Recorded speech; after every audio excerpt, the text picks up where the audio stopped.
안녕하세요. 저는 노경신 목사이고요. 예장 통합 목사입니다. 네, 저희 기독교 반성폭력 센터는 타밀교회 전병훈 목사 사건으로 인해서 제일 먼저 교회 내에 성폭력 사건이 굉장히 많이 있고 또 이 사건에 대해서 전적으로 활동을 해야 되는 단체가 필요하겠다 해서 2년 전에 발족을 하게 되었습니다. 그래서 지금까지 활동들을 해오는 제일 첫 번째가 피해 여성들 지원하는 사업들을 하고 있고, 지금 현재는 피해 여성뿐만 아니라 교회 내의 성문화, 성폭력 문화에 대한 조성 사업으로 여러 가지 활동들을 진행하고 있습니다. 네. 기독교인들의 반대라기보다 교회가 자정 영역이 떨어지니까 이런 부분에서 아마 찬성을 적극적으로 하진 않지만 그렇다고 뭐 적극적으로 반대할 그런 입장이 아니기 때문에 제일 먼저 교회 내에 성인지 감수성이 워낙 많이 저조하다 보니까 그런 성인지 감수성 훈련이라든지 성인지에 대한 뭐 교회 내 성차별이라든지 이런 부분들을 교회에 직접 찾아가서 설문조사하고 이랬던 부분이 있는데, 그럴 때 굉장히 반감이 있었던 걸로, 또 성인지 감수성이 워낙에 떨어져서 내가 지금까지 교회에서 받았던 불편한 감이 이런 거였구나 라고 느끼게 되는 그런 일들도 있었습니다. 저희 단체는 첫째가 피해자 중심 사업을 제일 중심에 놓고 있습니다. 왜냐하면 지금 현재 교회 내에 성폭력 사건이 저희도 모르게 굉장히 많이 일어나는데, 우선은 본인이 첫 번째로 알아차리고 그것을 누구와 함께 해야 할지 또 어떻게 나아가야 될지 굉장히 피해자들이 숨죽이고 있는 그런 부분들이 많기 때문에 일단 저희는 홍보를 해요. 그래서 이런 부분이 있을 때 그것이 바로 성폭력입니다. 그리고 이럴 때에 저희 단체가 도와드릴 수 있습니다. 그리고 난 다음에 성폭력 매뉴얼이에요. 첫 번째 이제 성폭력을 당했을 때 교회에서는 굉장히 이 부분에 대해서 쉬쉬하려고 하는 부분들이 많고 또 조직적으로 이것을 무마하려고 하는 부분도 굉장히 많기 때문에 이런 부분에 대처하기 위해서는 성폭력 매뉴얼이 꼭 필요하겠다라고 해서 성폭력 매뉴얼을 만들게 되었습니다. 그리고 두 번째는 성인지 감수성 훈련을 하면서 그 피해자들이 나오잖아요. 그 피해자들과 함께 심리 프로그램을 진행을 하고 있습니다. 프로그램 이름을 자조 모임이라고 합니다. 피해자들끼리의 모임.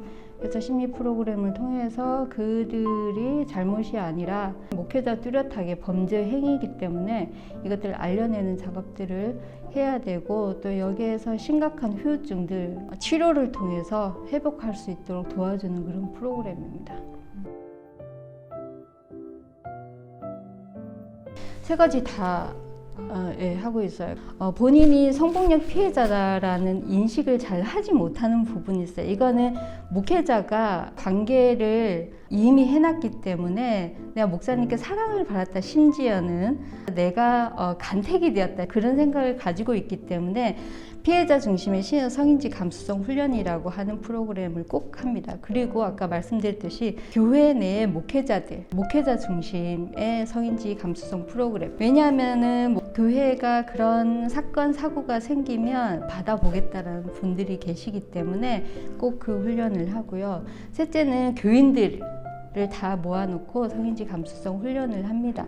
성인지 감수성 훈련의 내용은 첫째가 교회가 안전해야 될 공간에서 우리가 알지도 못하는 그런 불편한 접촉들이라든지 이런 부분들이, 그러니까 성폭력일 수 있고 사회에서는 상당히 큰 폭력이다라고 알려져 있기 때문에 이런 부분들이 감수성 훈련이라는 거죠.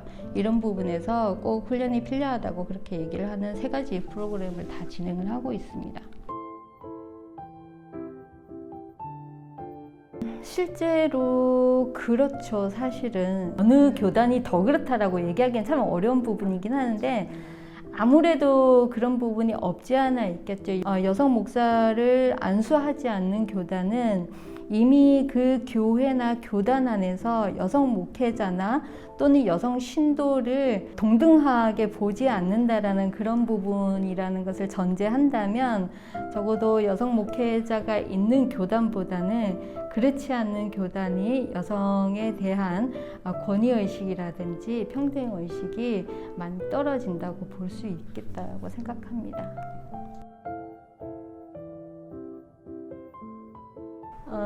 교회를 꿈꾼다기보다 검찰청 통계인데요. 성폭력의 직업군 1위가 목회자예요.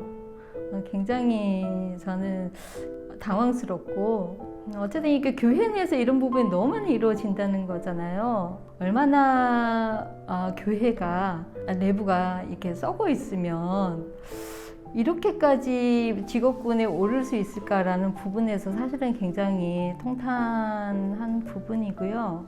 앞으로의 교회 전망, 전폭적으로 바뀌지 않으면 희망이 없다라고 생각을 솔직히 하게 됩니다. 여러모로 성폭력뿐만 아니라 성폭력은 하나의 현상인 거죠.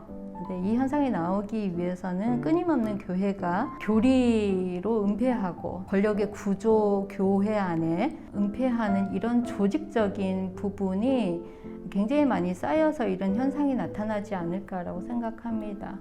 그래서 희망 꿈꾸는 교회? 꿈꾼다기보다 현재 이 사안에 대해서 현재 열심히 하는 것만이 희망이 보일 것이고 꿈이 보일 것이고 그 꿈에 다가가기 위해서는 현재 성폭력 없는 교회, 안전한 교회 또는 여성을 더 이상 차별하지 않는 교회, 평등한 교회 이런 부분에 대해서 계속적으로 해나갈 생각입니다. 지금 나타나는 건 여성이 전적인 피해자, 남성은 전적인 가해자로 이렇게 이야기가 되지만 앞으로의 여성운동이라든지 교회 개혁 운동이라는 것은 나아가서 사람의 본연의 모습을 찾아야 되는 그런 문제라고 생각합니다. 최하위 계층이라고 얘기하는 또는 소외 계층이라고 얘기하는 나아가서 아웃사이더라고 하는 그 사람들의 이야기를 대변하고 적극적으로 그 사람들의 목소리를 내게 하는 것, 저는 그게 여성운동이 앞으로 더 나아가야 될 일이라고 생각하고요. 서발턴이라는 그 이야기가 하위 주체라는 이야기잖아요. 말하지 못하는 사람들이 주체자가 될 수 있는 그런 평등 사회, 그런 사회가 되기 위한 여성운동에 좀 더 나아갔으면 좋겠다라고 생각을 하게 됩니다. 아마 이 성폭력 센터도 없어져야죠, 그죠? 예, 나가서는 앞으로 얘기를 하시니까. 큰 이야기이지만 지금 작은 이런 부분들을 저희가 적극적으로 집중적으로 하게 된다면 아마 이런 부분들의 인간의 존엄성을 저희 스스로 지키고 하위 주체자가 중심이 아닌 전체가 아울러서 살아가는 세상을 만들고자 하는 그런 핵심적인 부분이라고 생각을 합니다. 첫 발걸음도 띄지 못하는 교회가 여성 운동이라기보다 지금 현재 교회 안에서 이루어지고 있는 우리가 상상조차도 할 수 없는 이런 일들을 깨어나기 위해서는 여성들이 스스로 자의식을 가질 수 있을까? 스스로 질문들을 좀 많이 던지는 그런 기회가 됐으면 좋겠다고 생각합니다.